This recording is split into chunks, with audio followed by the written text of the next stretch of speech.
میں نے کہا 2 سال بیت گئے تجھے محنت کرتے آج قابو آیا تو لے جاؤ. کہنے لگا لے جاؤ مسئلہ سمجھ میں آ گیا.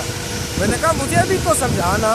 کہتے وہ پھوٹ پھوٹ کے رویا, اس کی آنکھیں برس پڑی, سیلاب کی طرح آنسو بہہ نکلے, تڑپا اور رو کے کہنے لگا بادشاہ میں نے جھوٹ موٹ رسول اللہ کی غلامی اختیار کی تھی, جھوٹ موٹ کی داڑھی, جھوٹ موٹ کی پگڑی, جھوٹ موٹ کا فخر, میں نے جھوٹ موٹ نبی پاک کا لباس پہنا ہے, تو تیرے جیسے بادشاہوں کے تاج میرے قدموں میں آ گئے ہیں. اگر میں سچ کچھ رسول اللہ کا غلام بنوں گا تو اللہ کیا کچھ عطا فرمائے, اللہ کتنی نعمتوں سے نوازے. میرے الگ کیا فرماتے ہیں, اعلیٰ حضرت فرماتے ہیں فرشتے بھی کرتے ہیں تعظیم میری. کون جی؟ اللہ. ایسا عقیدہ بھی کم ملے گا جو بریلی کے امام کا عقیدہ ہے, ایسا بھی کم. کہتے ہیں فرشتے بھی کرتے ہیں تعظیم میری. کیوں؟ فرمانے لگے فدا ہو کے ان پر یہ عزت ملی. بغداد کے درویش عالم تھے, تو وہ جب بھی نماز پڑھاتے نا تو کسی تاجر کی 2 بیویوں کے بارے میں دعا مانگتے. تو جو ہے میری بات پر نماز پڑھاتے تو کہتے اللہ اس تاجر کی 2 بیویوں کو اپنی خاص رحمتیں عطا فرما. ایک دن لوگ ان کے دل اکٹھے ہو گئے, کہنے لگے بابا جی بتائیں تو صحیح وہ بیویاں کون تھی جن کے لیے آپ دعا مانگتے. تو فرمانے لگے میرے شہر کا ایک تاجر تھا, بہت بڑا تاجر تھا, مالدار تھا, پر بے اولاد تھا.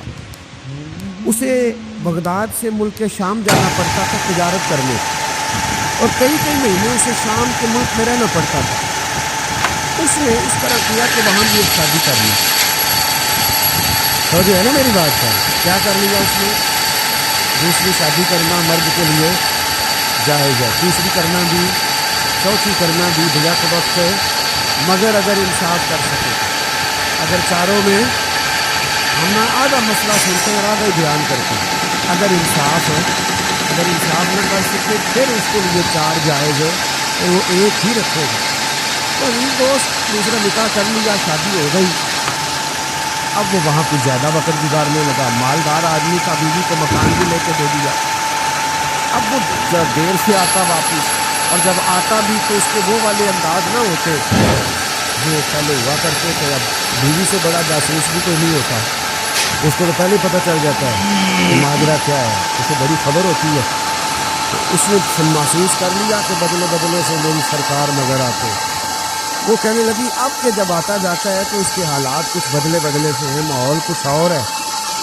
اس نے ایک بوڑھا آدمی جو اس کا عزیز بھی تھا اور سمجھدار بھی تھا اس کو تیار کیا. کہنے لگی اب کہ جب ملک کے شام جائے نا تو اس کا پیچھا کرنا اور خبر کرنا کہ کہاں رہتا ہے, کہاں جاتا ہے, کیا کرتا ہے.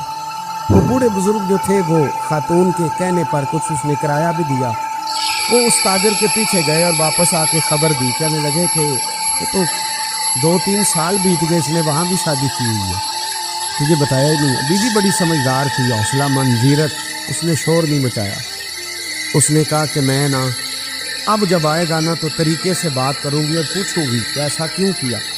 اور یہ بھی اس نے آ کے بتایا کہ اگر تیرے ساتھ نکاح کے بعد اسے اولاد نہیں ملی تو اولاد وہاں بھی کوئی نہیں, یہ مکمل تفصیلات. اب جب اس دفعہ خامند آیا تو آتے ہی وہ بیمار ہو گیا, کمزور ہونے لگا. اب خاتون نے مناسب نہیں سمجھا کہ آتے ہی دڑام سے میں اس کے سر پر یہ بت یہ پھوڑ دوں کہ تو نے نکاح کیا ہوا ہے اور مجھے بتایا نہیں. وہ ذرا تسلی میں رہی, کچھ وہ بیمار تھا, حوصلہ رکھا, خدمت کرتی رہی. کچھ دن گزرے تو وہ تاجر انتقال کر گیا. اب راز کھول نہ سکا, عدت گزاری, اور جب سارا مال جمع کیا نا تو اشرفیوں کی بوریاں بھر گئیں.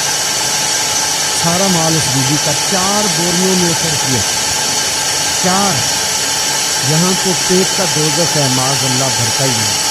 حل من مزید, حل من مزید. وہ جو کہتے تھے نا کہ بس باہر چلا جاؤں اور باہر میں کچھ تھوڑے سے پیسے کما کے 2-3 سال میں لوٹ آؤں گا, پھر یہاں سے کوئی کاروبار کروں گا. وہ گئے ہیں تو واپس نہیں آئے. وہ جو کہتے تھے نا بس میں نے اتنا سا کاروبار کرنا ہے کہ مکان بن جائے, انہوں نے 4 مکان بھی بنا لیے ہیں, لیکن بریک ہے, حل من مزید کی دوڑ ہے.